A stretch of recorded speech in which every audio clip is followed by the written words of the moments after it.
कहीं से तुलना तो होती नहीं है। आप कहते हो सपने तो देखते हो प्रधानमंत्री बनने के और मुख्यमंत्री बनने लायक नहीं हो। एक अनपढ़ का बेटा है, एक चोर का बेटा है और एक फौजी का बेटा है कि आप जितना मुझे खोदने का कोशिश करोगे, मैं बाहर आऊंगा तो उतना ही खोदूंगा। सेवा करने के लिए बिठाया जाता है, मेवा खाने के लिए नहीं। भारत का हिस्ट्री में पहला केमिस्ट्री ऐसा है जो एक चोर दूसरे चोर को बचा रहे हैं। तो आप लोग तो एक जंगल राज टू रिटर्न तो अभी देख ही रहे हैं। ये बताइए, जिस तरीके से मनीष कश्यप इन दिनों शिकंजे में है पुलिस की, तमिलनाडु पुलिस कह रही है बिहार पुलिस को अभी नहीं सौंपेंगे। तमिलनाडु पुलिस का इसमें अब क्या रोल हो गया है, क्यों नहीं बिहार पुलिस को सौंपना चाहिए? देखिए, ये टोटल जो मूवी है ना, इसको समझने के लिए आपको देखिए, एक राष्ट्रवादी पत्रकार, एक यूट्यूबर, आप भी आज ये सवाल उठा रहे हो, शायद कल आपके नाम पे एफआईआर हो जाए। तो ये एक जो सच्चाई उठाता है उसके लिए एक सरकारी तंत्र पूरा लग जाते हैं उसको आवाज़ दबाने के लिए।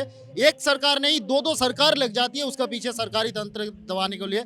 एक पूरा सरकारी तंत्र उसके पीछे लगाया दी जाती है। जब एक आतंकवादी बंद रहता है तब इसी देश का कुछ ऐसे जो सो कॉल्ड देशप्रेमी होता है वो जाके सुप्रीम कोर्ट में लाइन लगाता है 12 बजे। ऐसे बहुत सारे संस्थाएं हैं जो सुप्रीम कोर्ट में लाइन लगाने खड़े होते हैं। जब हमारे और कहीं से तुलना तो होती नहीं है। एक अनपढ़ का बेटा है, एक चोर का बेटा है और एक फौजी का बेटा है। एक पढ़े लिखे औलाद है, एक चोरी करके बैठा हुआ औलाद है। एक 9th फेल है तो एक ग्रेजुएट है, डिग्री लेके बैठे हुए हैं, अपने इंजीनियरिंग करके बैठे हुए हैं। तो कहाँ से तुलना होती है? इनका तो जमीन आसमान का फर्क है, तो तुलना तो होती ही नहीं है। और रही बात, इनको पूरा सरकारी तंत्र को अब्यूज किया जा रहा है ताकि उनका आवाज़ दबाया जा सके। जिस तरह से कुछ दिन पहले भी एक स्टेटमेंट दिया था इनके तरफ से, मनीष कश्यप जी की तरफ से, कि आप जितना मुझे खोदने का कोशिश करोगे, मैं बाहर आऊँगा तो उतना ही खोदूंगा। इनका हॉस्पिटल का घोटाला अभी बाकी है या उजागर होने में। शायद वो रातों रात सरकार गिर जाएगी, जैसे हमारे पहले वाला भाई साहब बोल रहा था कि शायद 25 तारीख को सरकार गिर जाएगी। अब जनता तो बर्दाश्त करेगी नहीं। आपको सेवा करने के लिए बिठाया जाता है, मेवा खाने के लिए नहीं। आप सेवा भाव का ढोंगी रच के अगर मेवा खाने के लिए आते हो तो परिणाम भी वही, जनता भी जानती है कि परिणाम क्या होना चाहिए। तो मनीष कश्यप एक राष्ट्रवादी पत्रकार है। अभी क्या स्टेटमेंट दिया, क्या नहीं दिया, वो मुझे नहीं पता, अभी तक नहीं पता। लेकिन हाँ, ये कार्रवाई का विषय है, जो भी जांच का विषय है। लेकिन जांच में ये किस तरह की जांच है, सो कॉल्ड जांच है, किस तरह की पार्शियलिटी दिखाया जाता है, जहां उनका अकाउंट क्रूक कर दी जाती है, संपत्ति क्रूक कर दी जाती है। ये किस तरह की जांच है? ये मुझे नहीं लगता है कहीं से जांच है। ये कहीं ना कहीं मनीष कश्यप के समर्थकों को पुलिस या न्यायालय पे भी भरोसा नहीं है? नहीं, न्यायालय पे भरोसा तो न्यायालय ने ही नहीं कहा है कि शांति और भाईचारा जो है खराब करने की मनीष कश्यप ने कहीं ना कहीं कोशिश की थी। ये तमिलनाडु कोर्ट का ही कहना है। तो और भी बहुत सारे, देखिए, न्यायालय पे पूरी तरह से भरोसा है, न्यायालय पे भरोसा नहीं है। ये तो उन तरह के चोर आज कुछ चोरों ने भारत में ऐसे बड़े बड़े चोर हो गया, सेलिब्रिटी चोर है जो एक दूसरे को सपोर्ट कर रहे हैं, क्या चोरी किया फिर सपोर्ट कर रहे हैं, एक दूसरे के फेवर में खड़े हो रहे हैं। ये तो पहली बार हो रहा है, शायद भारत का हिस्ट्री में ये पहली बार ये केमिस्ट्री देखने को मौका मिल रहा है। भारत का हिस्ट्री में पहला केमिस्ट्री ऐसा है जो एक चोर दूसरे चोर को बचा रहे हैं। ये पहली बार मौका मिला है शायद देखने को। लेकिन ये जो लोग मनीष कश्यप के समर्थन में, वो ये कह रहे हैं कि मनीष कश्यप की आवाज को भी बिहार सरकार दबाने की कोशिश कर रही है। ये तो कहीं ना कहीं सच है ना कि मनीष कश्यप को आवाज को कहीं ना कहीं दबाने का कोशिश कर रहे हैं। तो आप एक सोच देखिए, एक सरकारी तंत्र जब एक कॉमन सिटीजन के पीछे लग जाता है, जो कॉमन सिटीजन गांव का गली दिखाता है, गांव का चौराहा दिखाता है, गली का लैंप पोस्ट दिखाता है, उसका आवाज उठाता है कि यहाँ लैंप पोस्ट टूट गया, यहाँ सड़क खराब है, यहाँ पानी नहीं आ रहा है। इस आवाज को, जब लोकल आवाज को दबाने के लिए एक सरकारी तंत्र लग जाता है, तो कद किसका बड़ा है? मनीष कश्यप का बड़ा है ना। और कौन समाज हित में काम कर रहे हैं? मनीष कश्यप कर रहे हैं। और आप लोग तो एक जंगल राज टू रिटर्न तो अभी देख ही रहे हैं। बिहार की जनता नहीं, भारत की जनता देख रहा है जो किस तरह से आए दिन गुंडागर्दी चलते हैं, वहाँ पे आए दिन मारपीट चलते रहते हैं। और किस तरह से, आप एक चीज बताइए, अगर बिहार के युवा को आप बाहर जाने क्यों देते हो?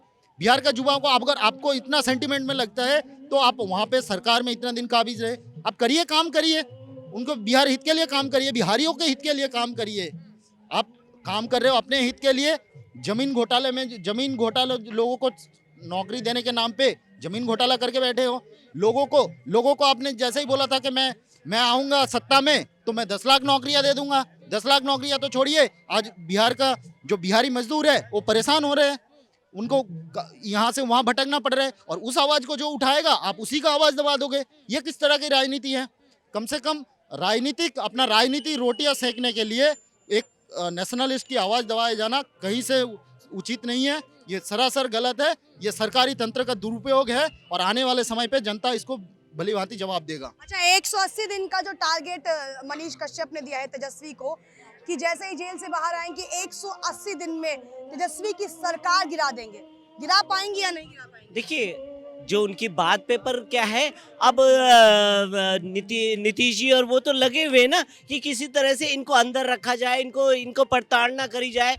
देखिए ना, आप देखिए उद्धव ठाकरे ने क्या करा था, वहाँ पे वो माधवशिरी में वो करने लगे थे, तो उन्होंने उस पर वही चीज़ इनके साथ भी हो रही है और इनको तंग करा जा रहा है कि किसी तरह से इनको जो जागृति पैदा करने की कोशिश कर रही है मीडिया, वो जागृति पैदा ना हो और इनको बंद करके अंदर रखा जाए। और जब तक ये ऐसे ही रहेंगे तब तक ये कोई आवाज़ नहीं। अब देखिए गुंडा राज ही तो है, बिहार में पूरा गुंडा राज चल रहा है। कैसे गुंडाराज? गुंडा राज आपने देखा है, अब रामनवमी की वो जुलूस निकला तो उसमें क्या हुआ है, मतलब मुख्यमंत्री के जगह पे ही दंगा फसाद हो रहा है, वहीं से जुलूस निकल रहा है और पत्थर फेंके जा रहे हैं, बम गोले फेंके जा रहे हैं। ये क्या है, ये कहाँ ले जा रहे हो आप देश की राजनीति को?